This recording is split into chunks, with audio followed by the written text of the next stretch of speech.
Setiap ditanya capres dan cawapresnya, jawabannya belum ada arahan Pak Lurah.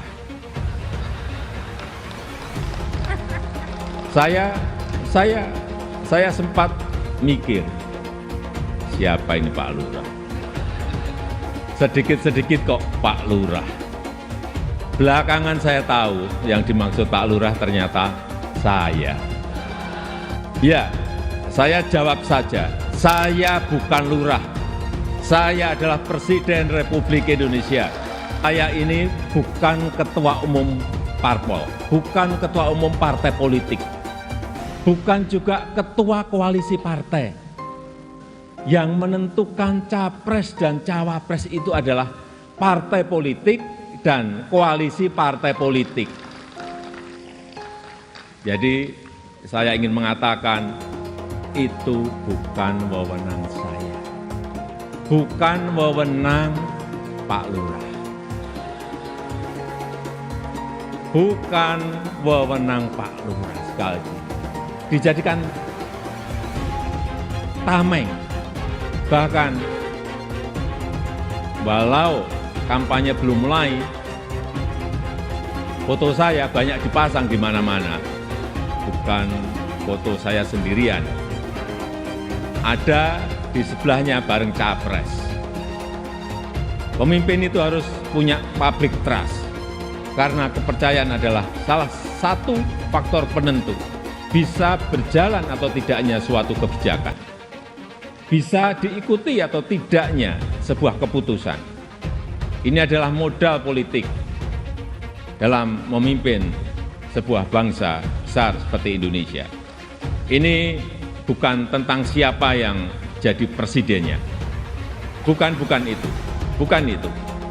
Tapi apakah sanggup atau tidak untuk bekerja sesuai dengan apa yang sudah kita mulai saat ini. Apakah berani atau tidak? Mampu konsisten atau tidak? Karena yang dibutuhkan itu adalah nafas yang panjang. Karena kita tidak sedang jalan-jalan sore. Yang kita lakukan harusnya adalah lari maraton untuk mencapai Indonesia emas.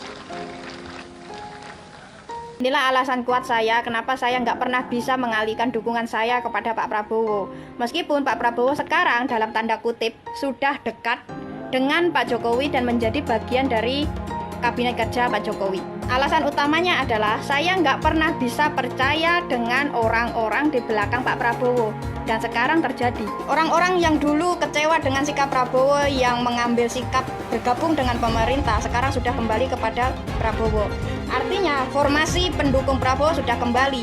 Kedekatan Prabowo dengan Jokowi itu hanya salah satu manuver Prabowo untuk mengambil suara pendukung Jokowi, bukan hijrah.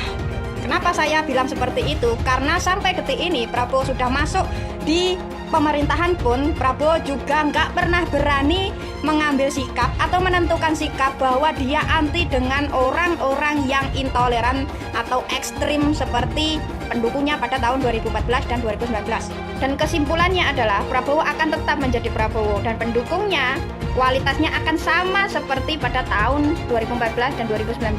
Orang-orang seperti itu pernah mendapatkan tempat di sistem pemerintahan kita seperti di era SBY. Dan hasilnya apa? Sendi-sendi pemerintahan negara kita disusupi paham-paham yang radikal. Apakah kesalahan itu mau kita ulangi lagi? Tokoh-tokoh politiknya yang dari dulu sering misalnya memainkan politik identitas, kopar kapir, itu kok sekarang nggak nongol? Ada nggak sih pertanyaan dalam kepala kita? Hari-hari ini menjelang Pilpres Rizik kemana ya? Oh, yang HTI itu kemana ya? Atau kelompok-kelompok garis keras itu kemana ya? Kok mereka diem? Apakah mereka masih sudah luntur keinginannya mendirikan khilafah? Atau mereka sudah luntur keinginannya mendirikan Indonesia bersyariah? Atau sudah luntur keinginannya untuk menegakkan negara agama menggantikan Pancasila? Mungkin dengan itu ada sebuah ide, nggak bisa lagi mengharapkan kelompok-kelompok pemilih yang melulu menjual agama. Kali ini jualannya adalah Jokowi karena memang terbukti Jokowi menang 2 kali. Pemilih-pemilih lama, orang-orang yang sebelumnya mendukung Prabowo yang menggunakan jargon-jargon agama yang gampang mengkafir-kafirkan, itu tetap dipelihara, tapi syaratnya mereka nggak boleh teriak.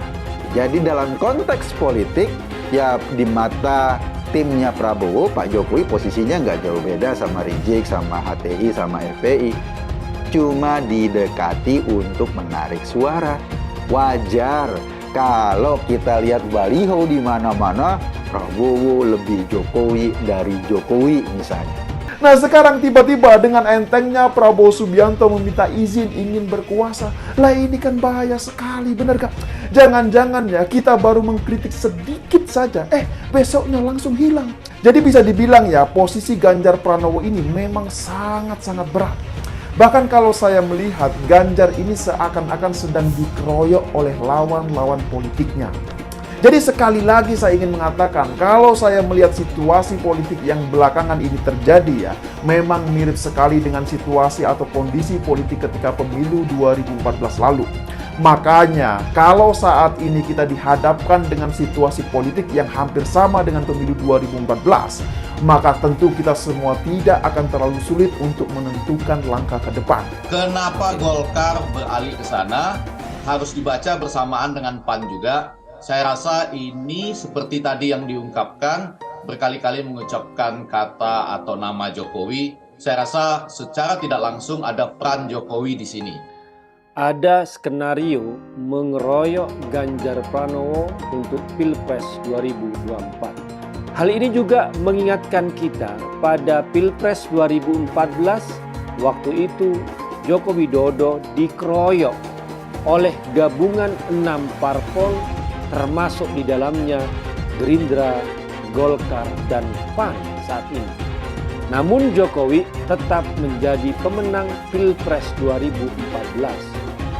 Untuk 2024 kita akan tetap membendung kembalinya kekuatan Orde Baru dan dinasti Cendanya serta pelaku kejahatan HAM masa lalu. Sementara penggalangan kekuatan parpol-parpol tersebut hanya bisa memungkinkan melalui fulus dan janji-janji bagi-bagi jabatan. Dan koalisi di Prabowo pun tampak rentan karena semua parpol mengusulkan cawapresnya. PKB mengajukan Caimin, PAN menyodorkan nama Erick Thohir, sementara Golkar sesuai Munas harus memperjuangkan Erlangga Hartarto. Kita tahu semua skenario itu, bahwa kemudian Jokowi tidak akan diakomodasi nanti setelah jadi presiden. Banyak drama-drama picisan diciptakan sedemikian rupa untuk memisahkan Jokowi dengan PDI Perjuangan, memisahkan Jokowi dengan Ibu Mega. Waduh, gampang dibaca dan itu murahan gitu loh. Gitu.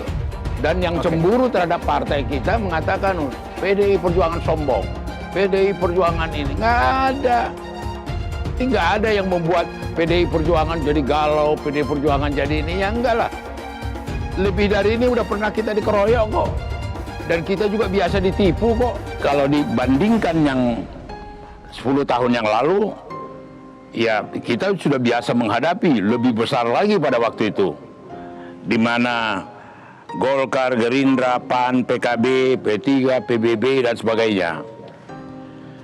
Jadi buat PDI Perjuangan sendiri, hal ini sama sekali tidak ada pengaruh. Golkar dan PAN bergabung dengan Gerindra mendukung Prabowo sebagai calon presidennya mereka. Itu seperti simbol kalau Jokowi itu sebenarnya tetap ada di Ganjar. Sedangkan koalisi itu hanya klaim-klaim saja bahwa mereka menuruti arahan Presiden Jokowi. Gak sulit melihat kemana kedua partai itu bergabung. Karena mereka itu memang sudah nyaman dengan Gerindra sejak dulu. Jadi bisa saja nanti koalisi pendukung Prabowo itu berubah. Dan PKS juga Demokrat datang dan bergabung dengan mereka seperti yang pernah mereka lakukan di tahun 2014. Dan hampir 10 tahun kemudian mereka gabung lagi dan mengusung Prabowo lagi sebagai calon presiden. Wah, hebat Pak Prabowo. Jadi capres terus ya Pak. Itu seperti sebuah kontradiksi bahwa di seberang sana kumpul orang-orang yang akan didekati oleh kelompok intoleran, sedangkan di sebelah sini kumpul sesama moderat yang cinta dengan kebangsaan. Ngeri-ngeri sedap seakan-akan koalisi 4 partai yang bergabung dalam porosnya Prabowo itu sudah ditentukan siapa cawapresnya, namanya adalah Gibran. Ini kan adalah informasi-informasi yang kemudian belakangan lihat. Gabungan partai pendukung Prabowo itu ada variabel Jokowi di situ, maka Gibran juga jauh lebih diunggulkan untuk bisa berpasangan dengan Prabowo di 2024. Di Indonesia sudah banyak kasus pilpres, banyak kasus pilkada, di mana gabungan partai politik yang banyak tapi tidak berkorelasi positif dengan tingkat kemenangan mereka di kontestasi politik elektoral. Kita minta mandat dari rakyat. Kita memang ingin. Kita ingin maju ke rakyat. Kita minta izin rakyat untuk kita berkuasa. Karena kita ingin berkuasa dan semoga Yang Maha Kuasa meridhoi itikat baik kita ini. Terima kasih. Selesai. Wassalamualaikum warahmatullahi wabarakatuh. Terima kasih GNPF. Terima kasih 212. Terima kasih FPI.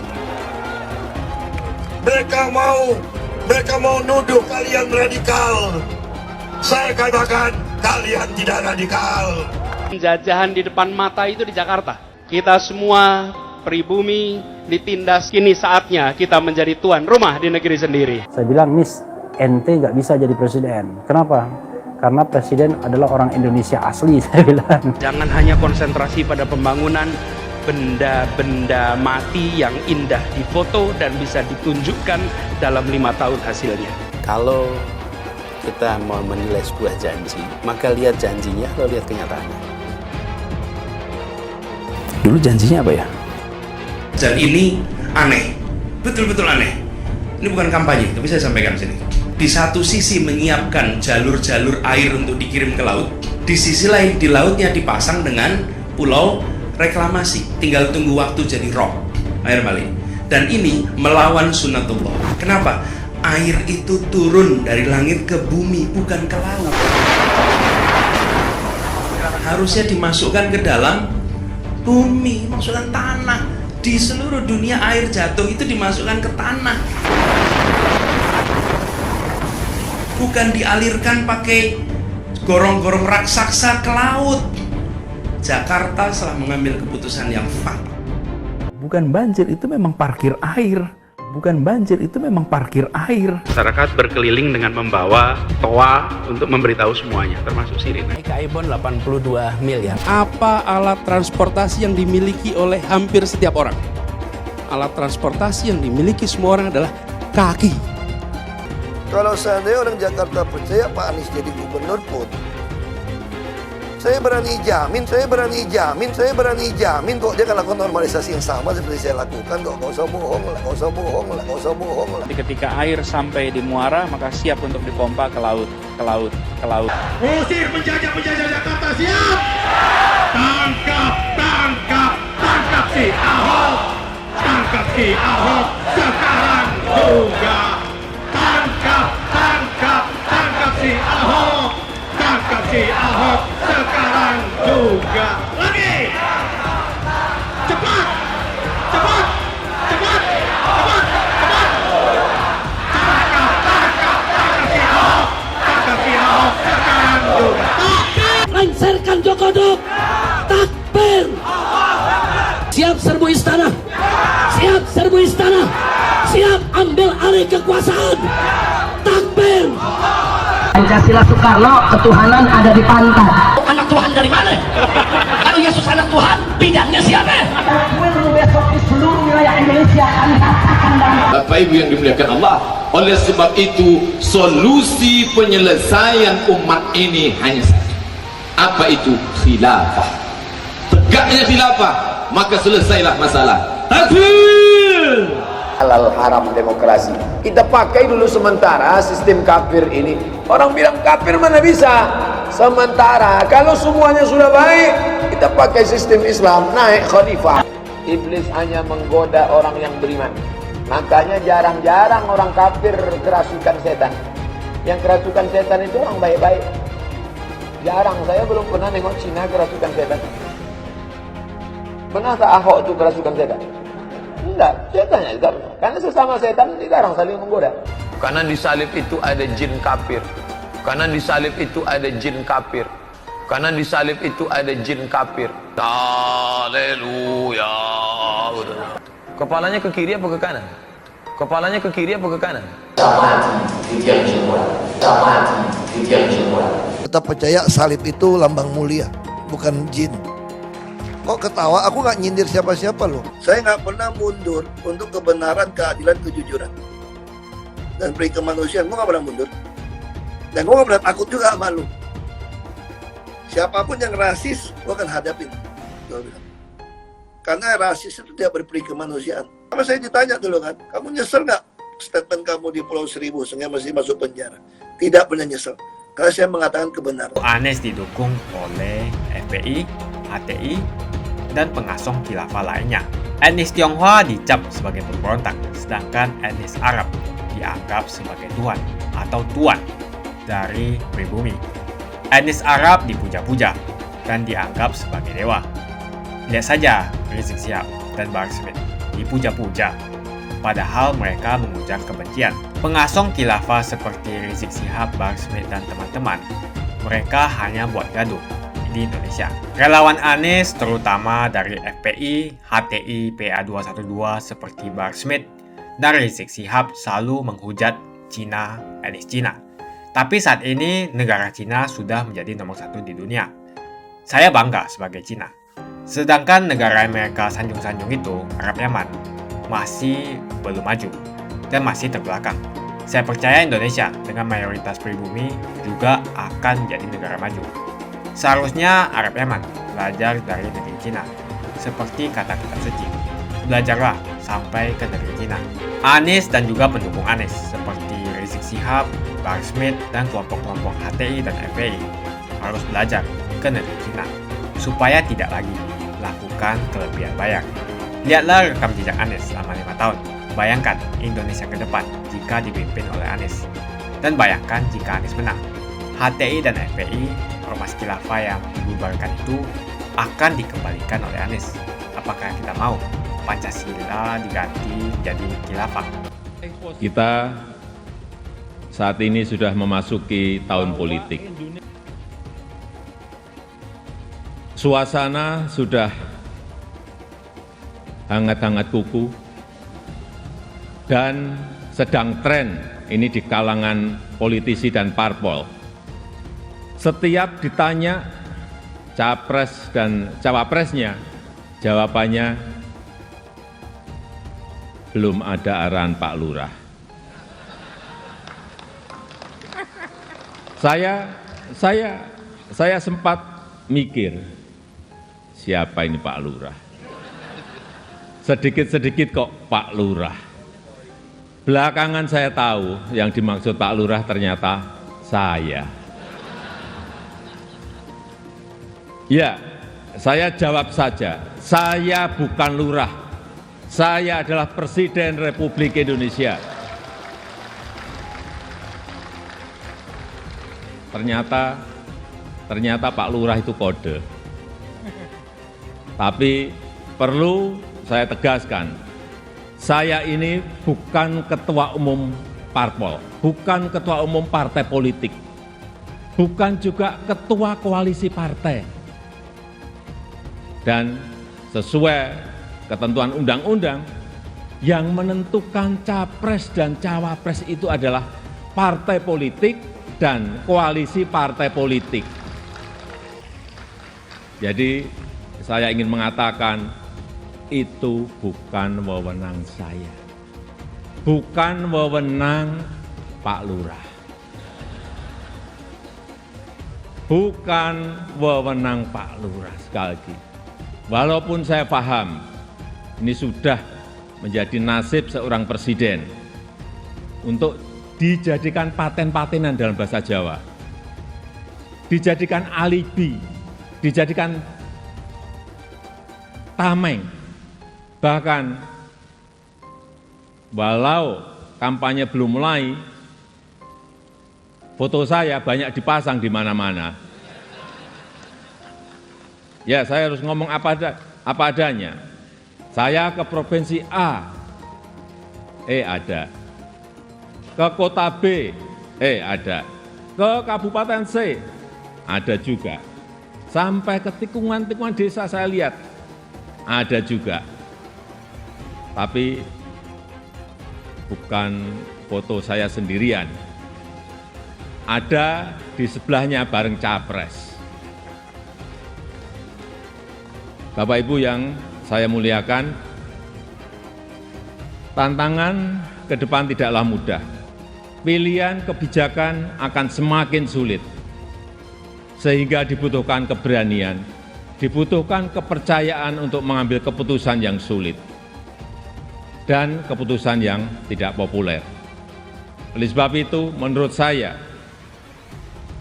pemimpin itu harus punya public trust, karena kepercayaan adalah salah satu faktor penentu bisa berjalan atau tidaknya suatu kebijakan, bisa diikuti atau tidaknya sebuah keputusan. Ini adalah modal politik dalam memimpin sebuah bangsa besar seperti Indonesia. Konsistensi reformasi struktural, terutama penyederhanaan regulasi, kemudahan perizinan, kepastian hukum, dan pencegahan korupsi, semua itu menjadi modalitas kita untuk meraih kemajuan. Oleh sebab itu, saya berulang kali menyampaikan, kepemimpinan ke depan sangat menentukan masa depan Indonesia. Ini bukan tentang siapa yang jadi presidennya. Bukan itu. Tapi apakah sanggup atau tidak untuk bekerja sesuai dengan apa yang sudah kita mulai saat ini. Apakah berani atau tidak? Mampu konsisten atau tidak? Karena yang dibutuhkan itu adalah nafas yang panjang. Karena kita tidak sedang jalan-jalan sore, kita juga tidak sedang lari sprint. Tapi yang kita lakukan harusnya adalah lari maraton untuk mencapai Indonesia emas. Selain itu, seorang pemimpin juga membutuhkan dukungan dan kerjasama dari seluruh komponen bangsa. Oleh sebab itu, saya ingin mengucapkan terima kasih kepada pimpinan lembaga tinggi negara, para ulama, para tokoh agama, para tokoh masyarakat, dan para pemimpin adat, kepada guru, budayawan, tenaga kesehatan, dan awak media, kepada partai politik, politisi, aparat pemerintah, dan TNI Polri, serta kepada seluruh lapisan masyarakat yang telah memberikan dukungan selama ini. Saya juga menghargai upaya MPR dalam memperkokoh fondasi kebangsaan, meningkatkan pemahaman ideologi bangsa, mengkaji substansi dan bentuk hukum pokok haluan negara, serta menguatkan kerjasama internasional untuk berkontribusi pada pemecahan persoalan global. Semoga Allah SWT, Tuhan Yang Maha Esa, senantiasa mempermudah upaya kita dalam meraih Indonesia maju yang kita cita-citakan. Ahok pasti akan mendukung Ganjar, karena Ahok anti radikalisme. Ahok yang jelas tidak akan mendukung Anies Baswedan, karena Anies Baswedan didukung oleh kelompok khilafah, HTI, dan FPI, ormas terlarang itu. Suara Ahok merepresentasi warga minoritas, dan etnis Tionghoa mendukung Ganjar Pranowo. Dukungan Ahok sangat memberikan dampak yang luar biasa. Kita lihat saja, saat itu Ahok mendukung Jokowi, dan Jokowi berhasil menang sebagai presiden. Dan saat ini Ahok akan mendukung Ganjar Pranowo. Dan saya yakin Ganjar akan menang di Pilpres 2024. Saya yakin Ahok tidak akan memilih orang-orang yang pernah bermasalah dengan dirinya di masa lalu. Apalagi bukan hanya bermasalah dengan dirinya, tapi bermasalah dengan etnis dan agamanya. Siapa lagi kalau yang dimaksud adalah kelompok-kelompok dari pendukung atau pengasong khilafah, seperti ormas yang sudah dibubarkan itu, HTI, FPI, dan PA212, di mana mereka mendukung Anies Baswedan. Salah satu tokoh yang saya hormati dan hargai adalah Ahok, khususnya dalam bidang politik. Bapak Ahok memiliki nama asli, Basuki Cahayapurnama, yang sangat luar biasa dalam mengedepankan integritas sebagai seorang politisi yang jujur, berani, transparan, dan profesional. Dia bukanlah orang seperti Anies. Dia bukan orang yang menjual kata-kata dan sembarangan berbicara soal kebangsaan yang dibalut atau dipakaikan jubah agama. Dulu Anies bisa menang karena menggunakan agama dan etnis. Bagi saya, apa yang dikerjakan Ahok selama ini, menjabat sebagai politisi dari Bangka Belitung sampai Jakarta, adalah pencapaian yang luar biasa dan integritas yang tinggi. Dia tunjukkan dengan mantap. Kita melihat pada tahun 2014 hingga tahun 2011, dia memilih Joko Widodo sebagai presiden unggulan saat itu. Dan pada akhirnya, dia menang. Pilihan Ahok bisa dikatakan mewakili pilihan para kaum yang selama ini dianggap minoritas. Pada tahun 1965, kita tahu bahwa penyikatan etnis Cina di Indonesia sangatlah kencang, apalagi ada rumor bahwa sampai sekarang membuat trauma kaum warga negara yang memiliki etnis yang dicap sebagai pemberontak, yaitu etnis Tionghoa. Etnis Tionghoa dicap sebagai pemberontak, sedangkan etnis Arab dianggap sebagai tuhan atau tuan dari pribumi. Etnis Arab dipuja-puja dan dianggap sebagai dewa. Lihat saja Rizik Syihab dan Bahar Smith dipuja-puja, padahal mereka mengujar kebencian. Pengasong khilafah seperti Rizik Syihab, Bahar Smith, dan teman-teman, mereka hanya buat gaduh di Indonesia. Sehingga pada tahun 2016, Ahok mulai maju dan berani untuk tampil menjadi showcase bagi perpolitikan negara ini dengan meletakkan standar yang begitu tinggi bagi seorang pemimpin politik, khususnya pemimpin daerah.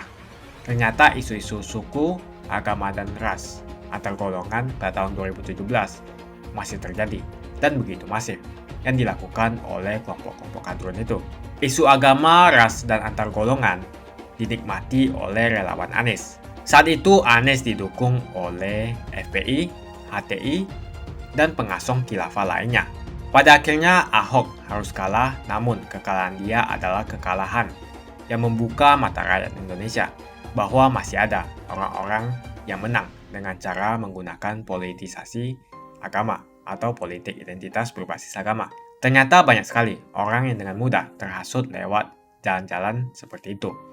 Maka bisa kita katakan bahwa tokoh politik yang didukung Bapak Ahok adalah tokoh politik yang memperjuangkan hak segala bangsa, seperti yang dituliskan di Pancasila, yakni sila kelima mengenai keadilan sosial bagi seluruh rakyat Indonesia, tanpa memandang etnis, suku, agama, dan ras. Dan hal tersebut mengacu pada tokoh Ganjar Pranowo yang harus kita pilih dan harus kita coblos nanti di pemilu 2024 nanti. Yang pasti bukan Anies Baswedan. Relawan Anies terutama dari FPI, HTI, PA212 seperti Bahar Smith dan Rizik Syihab selalu menghujat Cina, etnis Cina. Tapi saat ini negara Cina sudah menjadi nomor 1 di dunia. Saya bangga sebagai Cina. Sedangkan negara yang mereka sanjung-sanjung itu, Arab Yaman, masih belum maju dan masih terbelakang. Saya percaya Indonesia dengan mayoritas pribumi juga akan menjadi negara maju. Seharusnya Arab Yaman belajar dari negeri Cina, seperti kata kitab suci. Belajarlah sampai ke negeri Cina. Anies dan juga pendukung Anies seperti Rizik Syihab, Bahar Smith, dan kelompok-kelompok HTI dan FPI harus belajar ke negeri Cina supaya tidak lagi melakukan kelebihan bayar. Yang jelas saya memilih pribumi, bukan yang dari Yaman. Ganjar jelas pribumi, nasionalis. dan pasti akan melanjutkan visi dan misi dari Pak Jokowi. Anies merupakan antitesis daripada Pak Jokowi dan diragukan kenasionalisannya, apalagi pribumiannya. Antitesis artinya bertolak belakang dengan Jokowi. Anies sudah menyatakan tidak akan melanjutkan semua program dari Pak Jokowi. Jadi semua pembangunan yang dilakukan oleh Pak Jokowi akan dihentikan oleh Anies jika Anies menjadi presiden. Lagi pula Anies didukung oleh khilafah dan pendukung Anies adalah ormas seperti FPI dan HTI. Apa kita mau FPI dan HTI kembali di Indonesia jika Anies memimpin?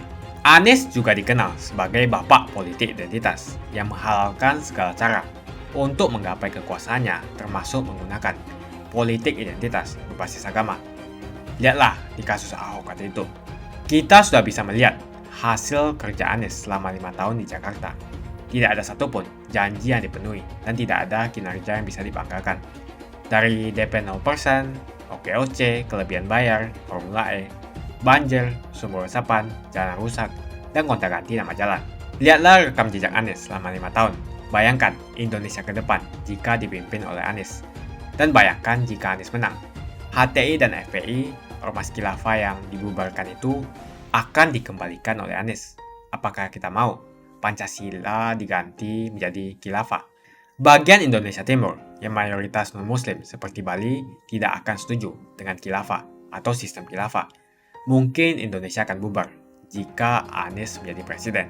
Perkataan Ahok sudah terbukti dan Jakarta sudah menjadi korban. Jangan biarkan Indonesia menjadi korban kibulan Anies Baswedan. Umat minoritas, terutama kaum Tionghoa, tidak akan memilih Anies Baswedan. Saya yakin karma Ahok mengejar Anies Baswedan. Dulu Anies memainkan politik identitas kepada Ahok. Sekarang Anies dipertanyakan kepribumiannya karena dia teriaman. Itu saja opini saya hari ini. Tuliskan opini kalian tentang Anies Baswedan. Jika kalian setuju dengan pendapat saya di video ini, pastikan kalian menekan like di video ini dan bagikan video ini ke teman dan family Anda supaya mereka semua mengetahui tentang informasi ini.